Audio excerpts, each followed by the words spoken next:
franchement, je suis tellement déboussolée que je mérite une petite tasse. Salut tout le monde, bienvenue sur ma chaîne. Encore une fois.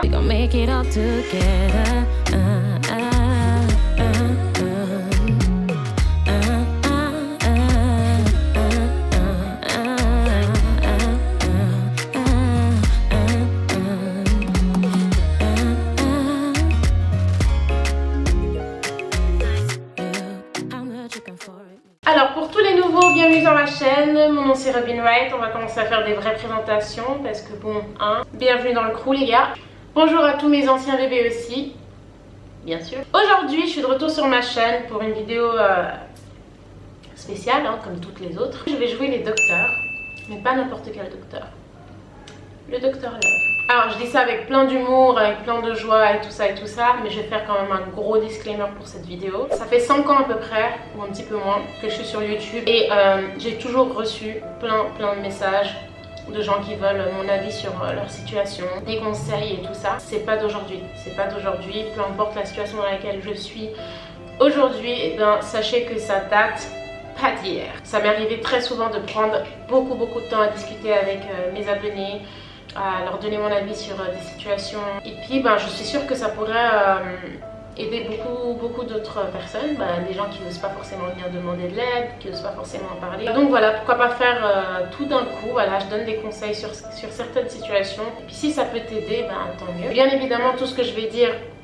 n'engage que moi, ce sont mes opinions, ça n'engage que moi, t'es pas obligé de penser comme moi. Tu peux avoir ton avis à toi personnel. S'il diffère du mien, ça peut arriver, il n'y a pas de souci. Tu veux partager le tien, il y a la section des commentaires, sans problème. Tu vas forcément trouver des gens qui pensent comme toi en plus, donc tout bénef. Je ne me prends pas pour je ne sais pas qui. Ce que je vais donner comme conseil, c'est à prendre ou à laisser, il n'y a aucun problème. Voilà, moi je vais juste donner des conseils comme je le ferais avec une amie à moi. Mon but c'est pas de vous faire un lavage de cerveau et de vous dire voilà c'est comme ça que vous devez penser, c'est comme ça que vous devez réfléchir. Non, je vais juste partager ce que moi je pense, ce que moi j'aurais peut-être fait, mon opinion. Peut-être que ça va en inspirer d'autres, peut-être que ça va donner du courage à d'autres, peut-être que ça va dégoûter d'autres, je ne sais pas. Voilà! Du coup, sans attendre, on va passer à la vidéo. Alors, premier mail. Alors, coucou Robin, je suis en couple depuis 10 ans. J'aimerais avancer, emménager avec mon homme, fonder une famille, mais rien n'avance car monsieur a peur de l'engagement. Je ne sais plus quoi faire et je ne me vois pas avec un autre. Merci pour tes conseils, avis pour ta bonne humeur que tu nous transmets sur les réseaux. Merci à toi de participer, merci à toi de me faire confiance et merci à toi pour le soutien. Alors sincèrement, en couple depuis 10 ans déjà, bravo. Enfin, bravo à vous deux, parce qu'il faut être deux pour que ça tienne. Il faut être deux. Ça c'est un truc chez nous les filles, c'est inévitable. Bon déjà nous on passe le cap des 4 ans, des 3-4 ans, on s'imagine déjà avoir des bébés avec ces gens, donc je t'en veux absolument pas, bien au contraire, je comprends totalement. Très frustrante ta situation, soit dit en passant, je pense que... Après 10 ans de relation, ça discute encore du oui ou du non. Cependant, je vais quand même vous dire que certes, ça fait 10 ans et que c'est admirable, mais si ton mec ne se sent pas prêt, c'est tout aussi admirable de sa part de le dire, de le faire savoir. C'est super important. Le temps de relation, je pense qu'il ne veut pas dire grand chose pour ce sujet-là, l'emménagement et tout.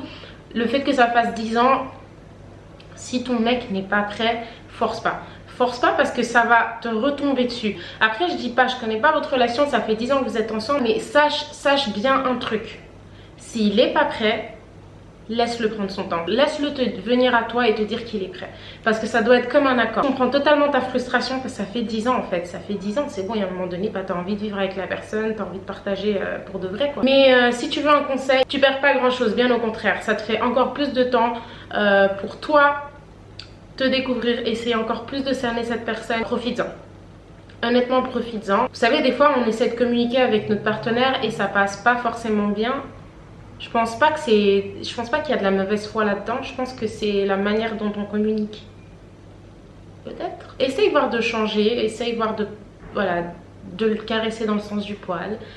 Et regarde ce qui pourra en ressortir. Je te conseille quand même de pas trop prendre la tête par rapport à ça. On a des attentes tellement différentes l'un envers l'autre qu'au final on se comprend jamais quoi. Nous on est là à être prête à vouloir. Eux ils sont là genre chill. Rassure-le, rassure-le, montre-lui que tu es prête et que s'il a des craintes, que ça peut se travailler et voilà. Bonjour Robin, je voulais connaître un peu ton avis étant donné que tu as l'expérience dans le domaine sur la différence des religions dans un couple. Je suis avec mon copain depuis 6 mois, il est musulman et moi chrétienne. Je sais c'est court pour se poser ce genre de questions mais j'ai peur de continuer à m'attacher pour au final me rendre compte que c'est impossible lui et moi. Comment tu as fait? La grande question des religions différentes, c'est bien de poser les choses à plat. Que les choses soient bien claires dès le départ avant de continuer à avancer. Donc ça, pour ça, je t'encourage.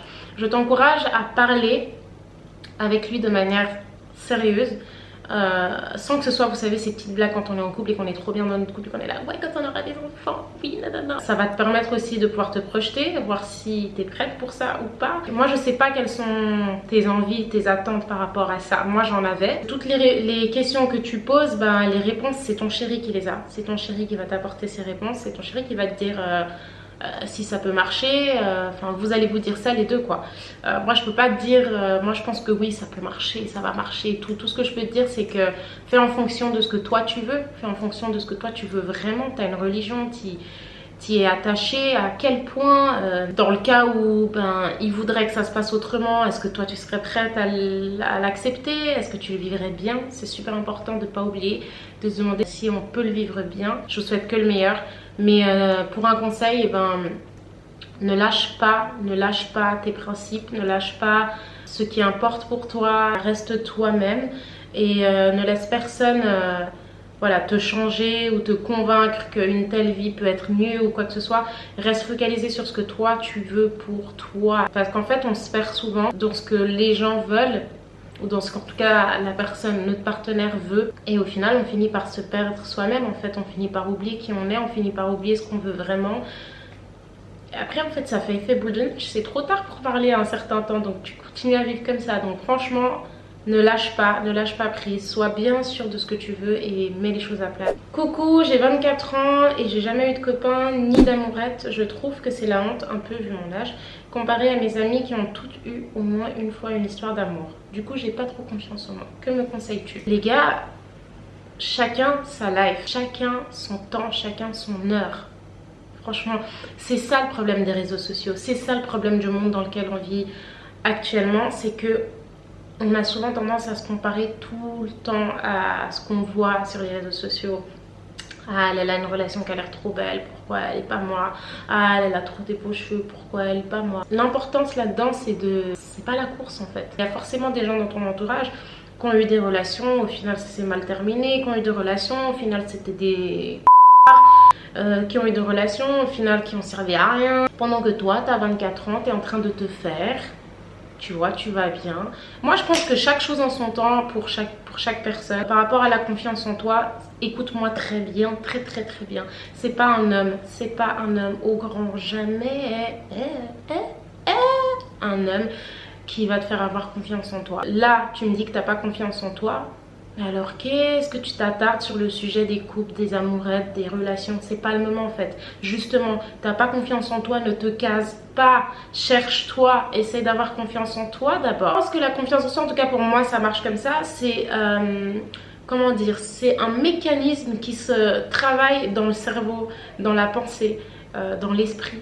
Tu vois, c'est pas l'extérieur. C'est pas en me regardant dans la glace en me disant purée, je suis trop belle, que je gagne confiance en moi. Quand je traverse une situation difficile, je me dis c'est bon, je peux y arriver, je vais me relever. Quand j'ai un petit coup de barre et tout, je me dis oh, c'est pas grave, demain ça ira mieux.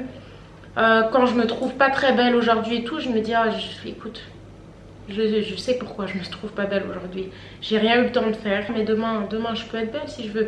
Tu vois ce que je veux dire? C'est très mental, mais c'est surtout pas un mec qui va t'aider à avoir confiance en toi. Donc vraiment, si à l'heure actuelle tu peux me dire que tu n'as pas confiance en toi, eh bien sache, laisse-moi te dire que ça n'a rien à voir avec le fait que tu ne te sois jamais casé.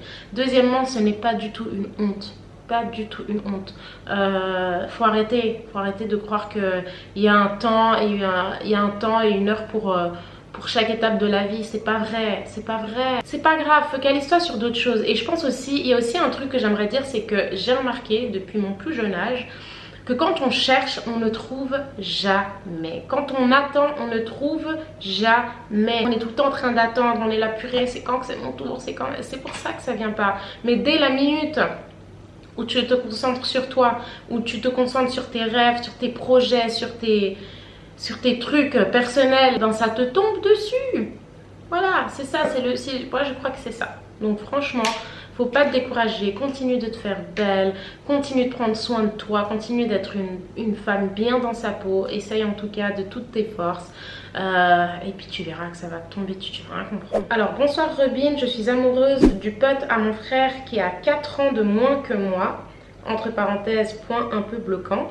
Je le connais assez bien. Je l'ai gardé pour moi, le fait d'avoir des sentiments pour lui. J'ai rompu récemment tout contact avec lui sans raison car je ne souhaite pas m'embrouiller ni avec mon frère ni faire d'histoire et aussi pour l'oublier au passage. Le problème c'est que je n'arrive pas à le retirer de ma tête du tout. Malheureusement le cœur ne veut pas passer à autre chose. Que devrais-je faire pour le zapper? Alors je comprends totalement, hein. Il y a cette histoire d'âge aussi qui est un truc maintenant dans les relations. Mais je constate quand même que plus les années passent et moins c'est une honte d'être avec un mec qui est plus jeune que soi. Si c'est que ça le point bloquant, c'est dommage. Mais bon, je dis ça, je dis rien parce que je vais pas oublier que c'est le pote à ton frère. Donc voilà. Mais bon, tu dis bien le connaître, apparemment tu le connais assez bien et tout. Si c'est une personne qui t'a plu et qui te plaît encore, c'est dommage. C'est dommage. Moi je pense que pour le zapper, faut foncer dans le tas. Sincèrement, pour le zapper, faut foncer dedans, à fond la caisse. Quitte à se prendre la patate du siècle, le moment où on a foncé dedans, puis après on passe à autre chose. Tu vois ce que je veux dire? Parce qu'en fait, la situation elle est trop ambiguë. C'est un peu à ton frère, il est plus jeune que toi de 4 ans, t'as envie mais t'as pas envie, mais tu penses toujours à lui mais t'as pas. Tu vois ce que je veux dire? C'est trop de. Et à un moment donné, t'as fait, on va dire, le nécessaire pour en tout cas éviter de se prendre une tarte. Mais malgré tes efforts, bah, t'es toujours à penser à lui, t'es toujours dans le regret. Franchement, vivre dans le regret, c'est la pire des choses au monde. Des fois, faire sortir les choses, voilà, communiquer, en parler avec la personne concernée, ça peut faire du bien. Je ne sais pas quelles sont tes attentes par rapport à cette relation, mais je pense que de discuter avec cette personne, ça va déjà t'aider dans beaucoup de choses. Juste discuter de la situation, tu vois. Si c'est une personne avec qui tu as l'habitude déjà de parler, avec qui, enfin voilà, parce que encore une fois, je ne sais pas à quelle échelle en fait on peut placer votre relation, voilà. Et sans pour autant attendre forcément une réponse, mais juste de dire les choses, voir peut-être la réaction de la personne. Et je pense que dans les deux cas possibles, bah, ça va t'aider à avancer. Bah, soit le mec il est pas forcément réceptif ou c'est pas forcément réciproque et du coup t'es là genre ah ouais I'm gone. Ou soit bah, le gars je sais pas, peut-être que lui aussi t'aime bien puis qu'au final vous allez créer quelque chose de mauvais. Non, je rigole. Ce que je peux te donner comme conseil c'est d'en parler. Vraiment parle-en. Bonjour Robin, je voulais avoir ton avis sur ma situation. Ça fait plus de 5 ans que je suis avec mon copain. Au départ, il me donnait des conseils sur mon comportement, comment une copine doit être, et je ne le prenais pas en considération car je n'avais pas la maturité qu'il fallait. Au moment où j'ai commencé à prendre conscience, c'est justement à ce moment-là qu'il dit ne plus pouvoir supporter mon comportement et préférer que je l'oublie. C'est dur pour moi et j'ai l'impression qu'il le vit bien. On n'a plus de contact, il m'a bloqué, j'aimerais avoir ton avis s'il te plaît. Waouh! Les mecs, c'est vraiment et moi je vous dis, j'ai un fils aujourd'hui, mais je vous jure, souvent c'est comme ça. Soit c'est quand vous passez un cap, soit c'est quand vous décidez d'aller dans leur sens, ou enfin voilà, il y a forcément un événement qui va faire quelque chose. Et là, ah non, moi j'ai pas envie, ah non, moi j'ai plus envie. Wow! La Robin que je suis au fond de moi aurait envie de te dire, ce mec. Avec tous les respects. C'est trop facile en fait d'être là aujourd'hui puis de te bloquer, de dire qu'on veut plus rien savoir alors que il voit très bien que tu essaies de faire les choses pour lui et à un moment donné, moi c'est bon, ça me fatigue ce genre de mec. Tu sais ce qu'il faut faire à ce genre de mec? Et le pire des cas, ce conseil il est vraiment cool parce que au pire des cas, tu te fais du bien à toi et tu donnes une leçon à lui. Tu continues à vivre mais de la meilleure façon possible. C'est-à-dire tu vois tous les trucs là, comportement, trucs vestimentaires, voilà, que monsieur aimait tant te donner des conseils et tout, eh bien tu appliques, 3 fois mieux. Ça, ce serait le conseil que vraiment au fond de moi j'aimerais te dire, sans mâcher de mots, sans passer par 4 chemins. Mais je dois quand même te dire, voilà, ça fait quand même 5 ans de relation. C'est pas rien, je vois très bien comment cette personne compte pour toi. Si c'est vraiment une bonne personne, tu comptes forcément aussi pour lui. Laisse-le faire sa crise. En fait, il y a plein de choses que je comprends pas chez l'homme, que je suis en train d'étudier. Je vais vous apporter plein de réponses, les filles. Pour l'instant, c'est en cours. Mais laisse-le faire sa crise. Je pense que pour certains mecs, c'est super important d'aller jusqu'au bout de leur connerie. Le plus important, c'est que toi, il faut pas que tu t'oublies. Dis-toi qu'il va revenir et puis quand il reviendra, tu seras là. Ah, enfin, tu en as mis du temps. En tout cas les chéris, c'était une vidéo c'était j'ai pas de mots en fait. Une chose est sûre, c'est que j'arrive toujours pas à croire que j'ai une communauté, j'arrive toujours pas à croire que j'ai des gens qui me font confiance à ce point, et qu'il y a des gens qui ont besoin d'avoir mon avis sur certaines situations qui leur sont personnelles, privées. Très sincèrement, ça me faut un coup quand même, ça me faut un coup tous les jours. Je suis très heureuse en fait d'avoir des gens qui ont vu en moi ce que j'aspirais à être en tout cas, et ce que je suis aussi. Et pour ça, je vous remercie du fond du cœur. Franchement, je vous souhaite bien du courage et de la force pour cette vie qui nous attend, parce qu'on n'a pas fini. Mais sachez qu'on est des femmes, et je veux encore une fois pas faire la girl power, mais voilà, il y a un moment donné, on est en 2020, il y a des choses qui doivent être dites, ok, on est forte. Et on a les épaules pour. En tout cas, je vous fais de gros bisous. Je vous remercie infiniment déjà de me regarder, ensuite de me soutenir. Si t'es pas encore abonné à ma chaîne, doudou, abonne-toi aujourd'hui. Sans vous, j'y arriverai pas. Donc merci de vous abonner, merci de liker. Et puis moi, je vous dis à bientôt dans ma prochaine vidéo. Merci.